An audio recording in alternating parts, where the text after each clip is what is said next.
Vamos falar de economia, de vida financeira agora. A taxa Selic está em 13,75% ao ano. A taxa Selic representa os juros básicos da economia brasileira. Os movimentos da Selic influenciam todas as taxas de juros praticadas no país, sejam os juros em que um banco cobra ao conceder um empréstimo ou os juros de um investidor que ele recebe ao realizar uma aplicação financeira. Ou seja, a taxa Selic impacta a nossa vida financeira de alguma forma. E a repórter Soane Andrade preparou um conteúdo para ajudar você a entender melhor tudo isso. Vamos ver? Hoje a gente vai falar um pouquinho de economia aqui no Revista Novo Tempo. É que o Banco Central anunciou recentemente a manutenção da taxa Selic para 13,75%. E isso traz aspectos negativos por um lado, mas positivos para outro lado, para outro público. E a gente vai entender melhor sobre esse assunto agora, porque eu estou aqui com o Renan Carini, ele que é especialista em investimentos e vai tirar algumas dúvidas de você, telespectador do Revista Novo Tempo, viu? Renan, obrigado por estar com a gente aqui no Revista. Eu queria que você começasse explicando para a gente o que é essa taxa Selic e como ela influencia no cenário econômico brasileiro. Bom, obrigado pela oportunidade. Taxa Selic basicamente é a taxa de juros da nossa economia, a taxa básica que serve como parâmetro para diversas outras taxas. Por exemplo, um financiamento com essa taxa mais alta passa a ficar mais caro também. E por outro lado, pequenas e médias empresas sofrem com essa taxa muito alta por conta que precisam de crédito para poder manter suas operações, o que a gente chama de capital de giro. Então, se essa taxa está um pouco mais elevada, isso danifica a operação dessas empresas, diminuindo inclusive até o emprego, até o consumo por final.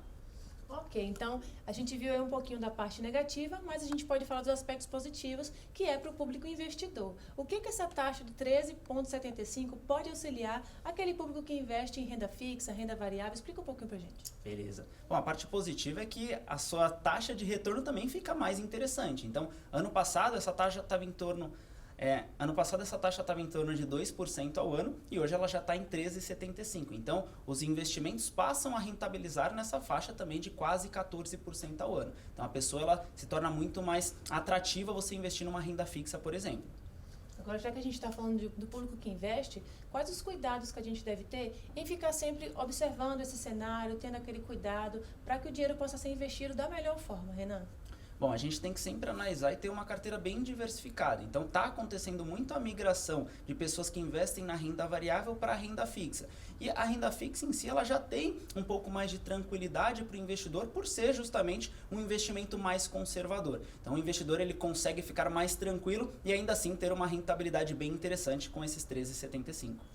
Ok, então já que o cenário está positivo, os investidores estão felizes, mas assim, de quanto tempo a gente vai poder ver esse cenário positivo e quais cuidados a gente pode ter aí nesse período, perspectivas positivas depois disso, como que acontece esse processo aí de observação desse mercado? Bom, a taxa Selic o Banco Central utiliza para poder controlar a inflação. Então, a gente viu um aumento de preço muito forte nos últimos meses, nos últimos anos, e ele utiliza esse aumento da taxa de juros para poder controlar essa inflação. Então, a gente saiu de uma taxa de 2% para agora 13,75%. O Banco Central finalizou esse aumento, esse corte, já visualizando que a inflação está voltando para a meta, está começando a cair um pouco mais. Julho e agosto já veio uma inflação negativa e essa é a perspectiva, que se mantenha um pouco mais essa taxa por um certo período, já olhando uma tendência de queda para o ano que vem, por conta que a inflação já começa a ser um pouco mais controlada também. Obrigada, Renan. Foi muito importante para a gente aqui do público do Revista Novo Tempo. Então, você que está acompanhando a revista, agora fica sempre de olho no cenário econômico, procure o seu consultor financeiro, faça os seus investimentos, porque é mais importante a gente cuidar do nosso patrimônio, né? Volto com vocês nos estúdios.